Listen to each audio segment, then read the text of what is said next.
বাগেরহাটে ৯ মাসের শিশু সন্তান নাজিম হোসেনকে বালতির পানিতে চুবিয়ে হত্যার পর নিজে গলায় দড়ি দিয়ে আত্মহত্যা করেছেন কানিস সুবর্ণা স্বর্ণালী নামের এক নারী। তিনি বাগেরহাটের সদর উপজেলা ছাত্রলীগের সভাপতি জুয়েল হাসান সাদ্দামের স্ত্রী।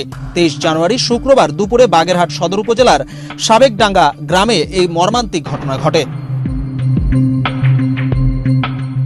বাগেরহাট সদর উপজেলা ছাত্রলীগের সভাপতি জুয়েল হাসান সাদ্দাম বর্তমানে বিভিন্ন মামলায় আটক হয়ে যশোর কারাগারে রয়েছেন। স্বজনদের ধারণা, দীর্ঘদিন ধরে স্বামী কারাবন্দী থাকায় হতাশাগ্রস্ত হয়ে স্বর্ণালী প্রথমে তার শিশু সন্তানকে হত্যা করে নিজে আত্মহত্যা করেন। আমার বোন মারা গেছে। আমার বোনের পরিবারের সাথে আমার বোনের ভালো বন্ডিং ছিল, আমাদেরও ভালো বন্ডিং ছিল। তো আমার বোনাই সে ছাত্রলীগের থানা ছাত্রলীগের সভাপতি ছিল। তো সে শেখ হাসিনা পতনের পরে সে মামলা মোকদ্দমায় সে জেলে গেছে। পদ্মা সেতু, মেট্রো রেল এবং এলিভেটেড এক্সপ্রেসওয়ে নির্মাণের গর্বিত অংশীদার বসুন্ধরা সিমেন্ট। অনেকবার জামিন হওয়ার কথা ছিল, জামিন হয়নি। এই নিয়ে আমার বোন মানসিকভাবে ভেঙে পড়ে।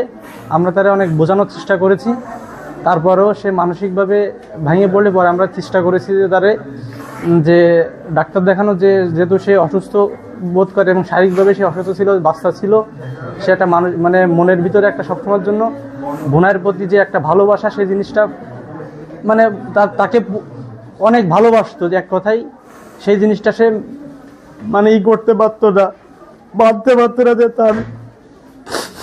তাকে জেলে রয়েছে সেই সময়টা যে সে কিভাবে কাটাইছে, মানে মেইনলি একাকিত্ববোধ করার কারণে হচ্ছে সেই ঘটনা ঘটাতে বাধ্য হয়েছে।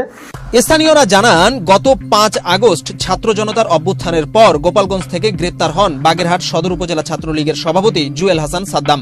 বর্তমানে তিনি বিভিন্ন মামলায় যশোর কারাগারে বন্দী রয়েছেন। স্বর্ণালী তার স্বামীকে খুব ভালোবাসতেন এবং তাকে কারাগার থেকে মুক্ত করার জন্য দীর্ঘদিন ধরে জামিনের চেষ্টা করছিলেন। স্বামীর জামিন না হওয়ার কারণে তিনি মানসিকভাবে ভেঙে পড়েন এবং হতাশায় ভুগছিলেন। হতাশা থেকেই প্রথমে ৯ মাসের শিশু সন্তানকে বালতিতে থাকা পানিতে চুবিয়ে হত্যার পর নিজে আত্মহত্যা করেছেন। এ সময় বাড়িতে সাদ্দামের মা বোন বাইরে ছিলেন। ওর হাজবেন্ড জেলখানায় থাকাতে জামিন হওয়ার পরও জামিন হয় না, এই কারণেই যে তার সাথে